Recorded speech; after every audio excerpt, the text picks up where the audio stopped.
buenos días amigos de BPI TV. Establecemos el presente contacto en este momento cuando son las 11:40 de la mañana. Nos encontramos en el foro Crisis Económica. Venezuela al colapso de en este momento están grandes personalidades del mundo de la economía dando un balance, haciendo todo un bosquejo de todo lo que está sucediendo en Venezuela. En este momento está hablando al fondo el señor Ronald Balsa, quien es decano de la Facultad de Economía de la Universidad Católica Andrés Bello.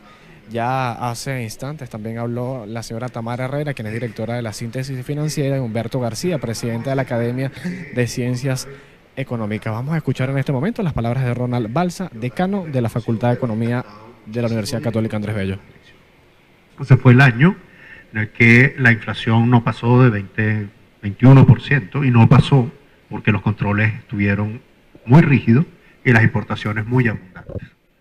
Y fue pues, un año que aparentemente contribuyó por la vía de la distribución y redistribución que el presidente podía hacer, incluso de la construcción de viviendas, a generar simpatías que pudieron permitirle ganar las elecciones, con todos los fraudes, con todos los abusos, con todas las consecuencias que se pudieran tener. Era como fácil para un economista, mostrar las cifras y explicar que eso era insostenible, y decir que por esa vía no íbamos a llegar sino a un desastre.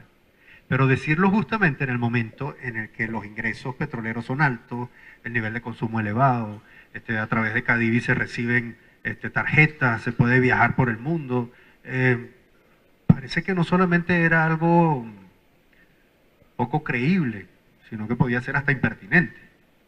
Y si ustedes recuerdan, en la discusión electoral del año 2012, no era la economía lo que predominaba. O sea, lo más importante quizás era la libertad, el no tener encima el abuso de un presidente que hacía cadena cuando le daba la gana, que no hubiera derecho a la propiedad. O sea, quizás lo más lejos que se podía llegar en la discusión en economía era sobre el derecho de propiedad, porque las expropiaciones eran evidentes, las consecuencias de las expropiaciones estaban a la vista, había personas a las que no se les había pagado, el producto que esas empresas quizás no era tan visible, que no se tenía porque había importaciones, pero se podía notar que no había buenos resultados. O sea, las empresas de Guayana no estaban bien, pues PDVSA tenía sus problemas, había muchísimo dinero pero había problemas. O sea, ¿hasta dónde llegaba la discusión política en economía? En buena medida hasta la propiedad, hasta el derecho de propiedad y su asociación con la libertad, porque es un derecho humano.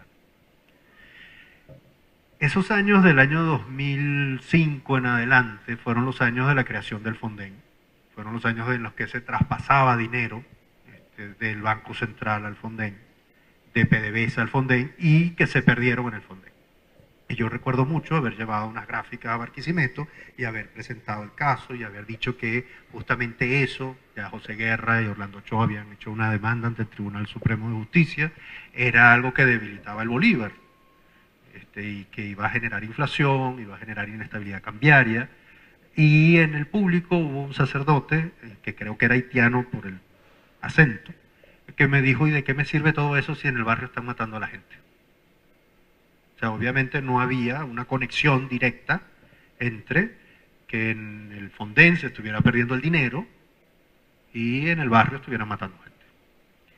Y es una traba para un economista muchas veces poder comunicar una idea que es compleja, con todos los argumentos en la mano, porque la conexión no es directa.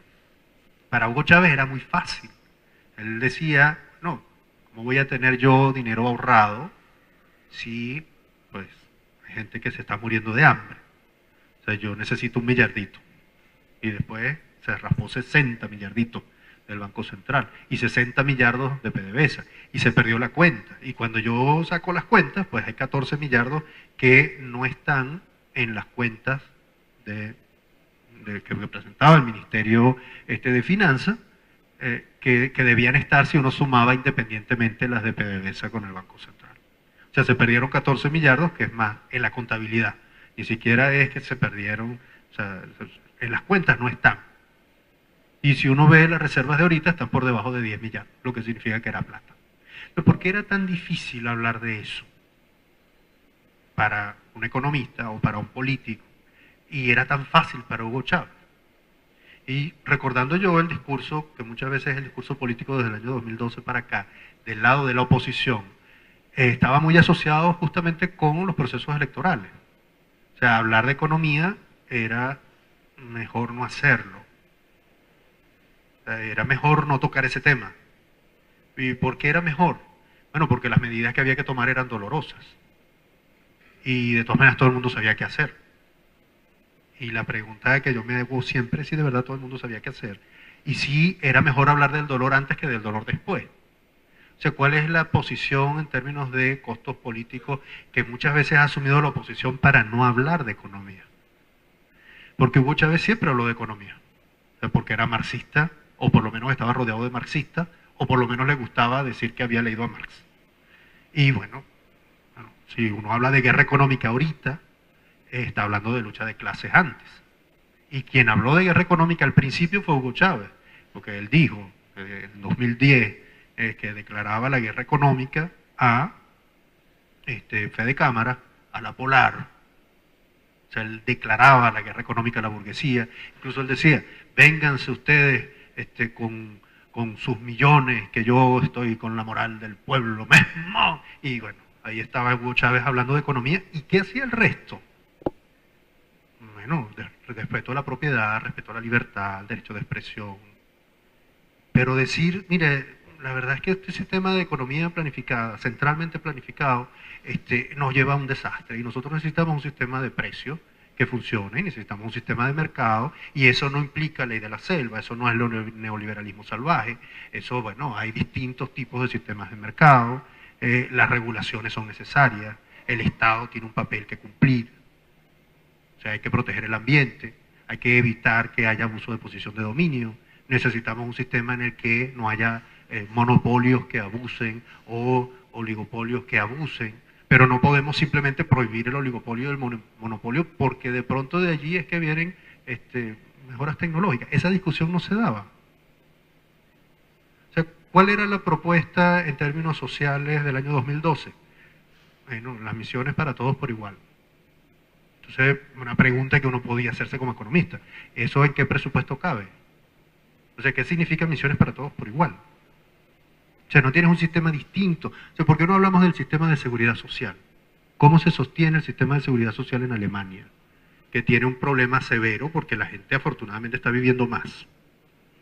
Fíjense qué problema, ¿no? O sea, como la gente no se muere, pues, y de todas maneras deja de trabajar a la misma edad, los más jóvenes terminan pagándole a los más viejos que están viviendo más. Y al final la cosa no es que los jóvenes les deseen la muerte a los viejos, sino que, bueno, o trabajen un poco más o que el sistema sea un sistema que se pueda sostener en el tiempo. Y ellos no tenían a Hugo Chávez, tenían el problema de que les había ido tan bien que la gente no se moría. Entonces ahí hay una pregunta que es como relevante, o sea, ¿por qué algunos temas dejaron de ser importantes en nuestra discusión? Y cómo la discusión política se ha ido deshaciendo a expresiones como si Maduro no sale no se puede hacer nada, al punto que ni siquiera puedo decir qué hacer. O sea, porque yo debería poder decir, es verdad, Maduro tiene un problema severo y además está, bueno, tiene varios problemas severos, pero digamos que además está rodeado de un grupo que lo sostiene porque le conviene. Porque yo siempre lo he visto a él como la cortina del baño, que si no lo ruedan es porque no les interesa. Entonces, bueno, el tipo está ahí aprovechando el momento en el que puede decir cualquier barbaridad y sosteniéndose y sosteniendo a un grupo que tiene intereses extraordinarios porque él siga allí. Pero ¿por qué no podemos hablar de economía? O sea, ¿por qué ese no es un tema? Fíjense, ahora hay una negociación y el presidente de la República aprovecha para decir que una de las condiciones es que no haya guerra económica, cuando la declaró Hugo Chávez. Hay unas sanciones que están impuestas por los Estados Unidos. Uno podría decir, ¿hacían falta esas sanciones?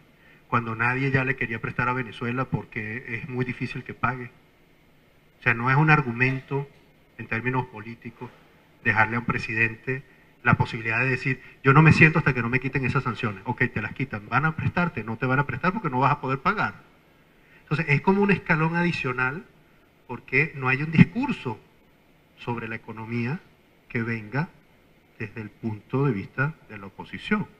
Entonces, nosotros como economistas podemos hacer toda la evaluación detectivesca en el medio de un estado de opacidad terrible, pero de todas maneras nos damos cuenta del desastre, podemos anticipar el desastre, podemos tratar de explicar el desastre, y de pronto es posible que nadie entienda lo que estamos diciendo, primero, y segundo, que quienes deberían asumir eso como punto de lucha, porque están a la cabeza, en principio, del enfrentamiento, de movilizar personas, pues tampoco creen que es oportuno hablar de eso. Y yo me hago montones de preguntas sobre eso. Por ejemplo, tenemos un problema severo con el riesgo país. Esto se detuvo, así que voy a necesitar, yo lo había puesto, pero se paró esto. Tenemos un problema severo con el riesgo país. ¿Por qué?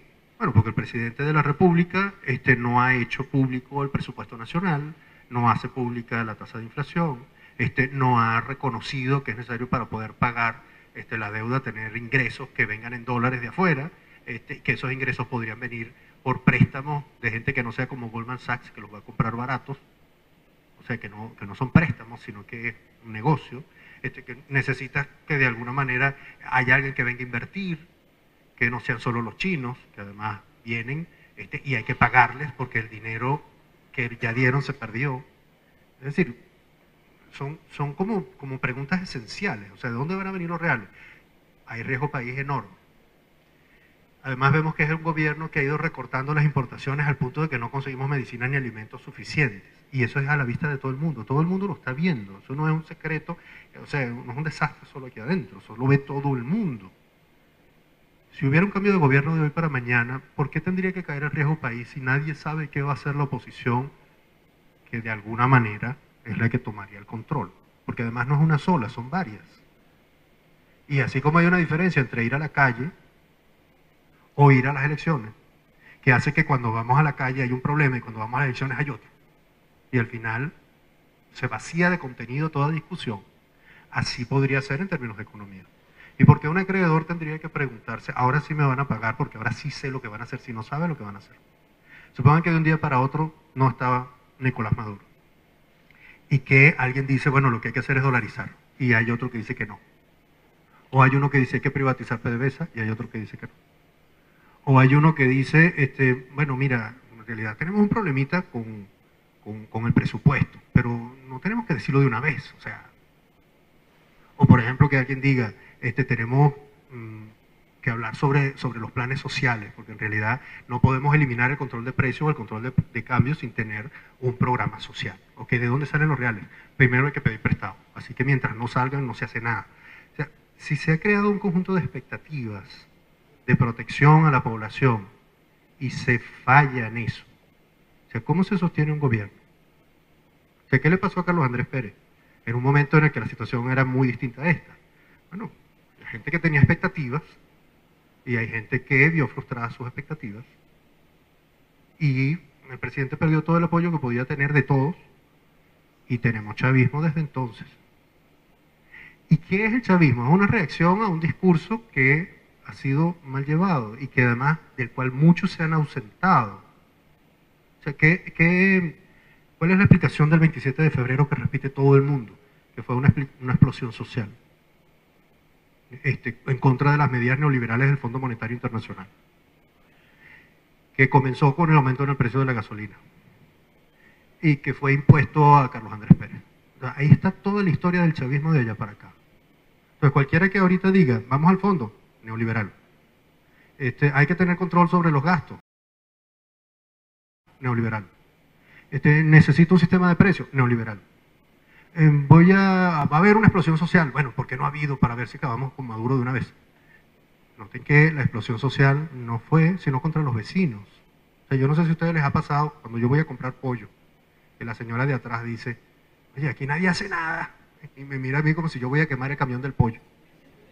Y digo, bueno, pero ¿qué voy a hacer yo? O sea, yo ya estoy haciendo algo, yo estoy diciendo un poco de cosas, pero ¿qué es lo que piensa alguna gente que puede pasar cuando ve que el precio sube y no puede pagar?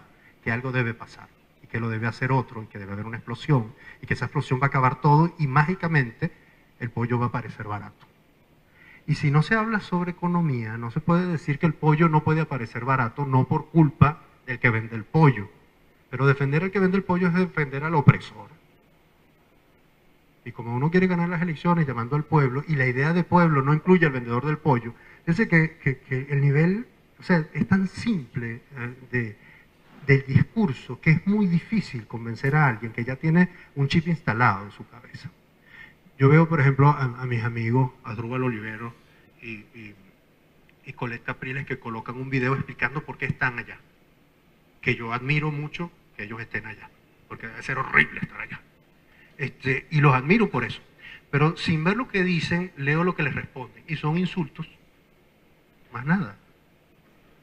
Son solo insultos. Entonces, es muy difícil que tú trates de explicar algo cuando en la cabeza del otro ya está metida la respuesta. Y esa respuesta se reafirma.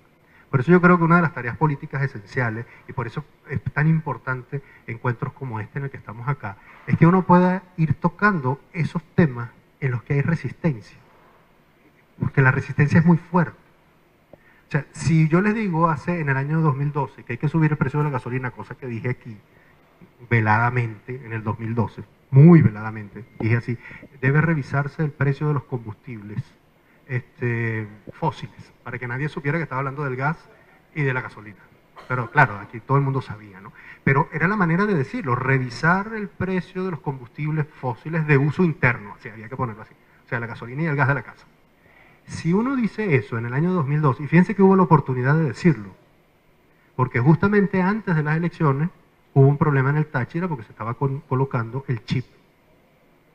Y había la posibilidad de decir, si tú colocas el chip, vas a meter en un problema a toda esa gente del Táchira. Lo mejor es subir el precio de la gasolina. Ah, pero ¿qué tienes que hacer? Debo destinar eso al transporte. ¿Y por qué? Si hay un presupuesto y en el presupuesto se habla de transporte, ¿por qué no metes esos reales en el presupuesto? No, es que se los van a robar. Ah, no, entonces vamos a hacer un fondo que nadie se lo robe para los autobuses y que se roben lo que está más atrás. O sea, no tenía sentido. Si había que subir el precio, era el precio de la gasolina en un sistema en donde no fuera lo único que se hiciera. Luego, cuando Maduro subió el precio de la gasolina, nadie dijo nada, porque ¿quién va a decir algo? Pero unos años antes, en el 2013, cuando Maduro subió el precio de la harina pan y subió y devaluó, la crítica de la oposición fue que había un paquetazo neoliberal. O sea, si hubieras tenido que hacerlo tú, no hubiera sido neoliberal. Pero si lo tiene que hacer el otro, sí es.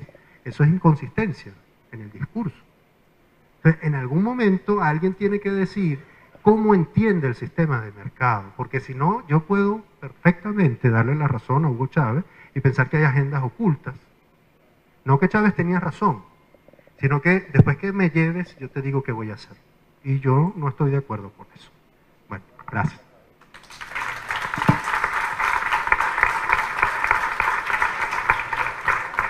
Muy bueno. Por cierto que Ronald hace bastante tiempo hizo un trabajo extraordinario. Fueron las palabras sobre del decano de Economía de la Universidad Católica Andrés Bello, Ronald Balsa. Él hablaba de distintos tiempos en la economía en Venezuela, no únicamente la crisis que estamos pasando, sino desde distintas gobernaciones, todo lo que fue también el mandato del expresidente Hugo Rafael Chávez Frías, la economía que se manejaba en aquel momento y actualmente lo que está sucediendo bajo el mandato del presidente Nicolás Maduro. Seguimos escuchando las palabras, algunas preguntas que le están llegando. Colapso económico en el 2018. Ah, no, este es para todos. Y a Balsa, ¿será que la MUD tiene unas ideas económicas parecidas al chavismo? Bueno, vamos a ver la que es para todos primero. Bueno, mira, para lanzar un número de 1 a 100, la probabilidad de un colapso yo diría 70%. Depende, claro, cómo se caracteriza el colapso, qué significa un colapso. Yo diría, el colapso tiene que ver con esta incapacidad de honrar sus compromisos externos y con ya una abierta reacción de los acreedores internacionales tratando de oponerse en activos venezolanos para embargarlos. Y desde luego la hiperinflación va a continuar, lamentablemente se va a acelerar todavía más y va a obligar a algún tipo de respuesta no necesariamente de cambio de gobierno en esto y lo otro, pero simplemente todas las experiencias de hiperinflación tienden a implicar cambios políticos, salvo el caso de Zimbabue, que el viejito Mugabe siguió, por fin lo sacaron ahorita recientemente. De manera que sí, si ponen un número, yo diría que el 70%. Y bueno, la otra pregunta es la de Ronald. Respóndela.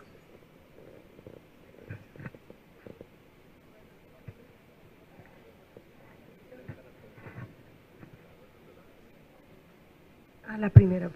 No. Yo creo que, para ser breve, creo que estamos, como dije ya, en proceso de ese colapso. No creo que el 2018 se van a agravar estos fenómenos que hemos estado describiendo, que hemos estado viviendo, y la única forma de bajarle la probabilidad a menos de 100% es que se pueda ver, o sea, por buscar la forma más, no sé si llamarla optimista, pero que en un momento dado el gobierno tenga forzosamente que hacer algo y no se arrellane solamente en la muy conveniente entrada de Estados Unidos en el tema político.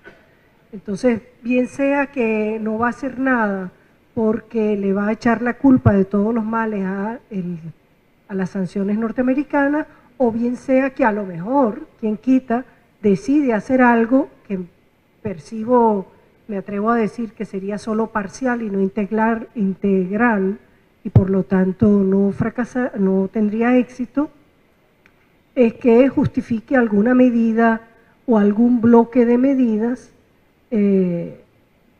precisamente apoyado porque se ha visto forzado a hacer un cambio en la dirección o en el diseño de la política económica debido a las sanciones de Estados Unidos.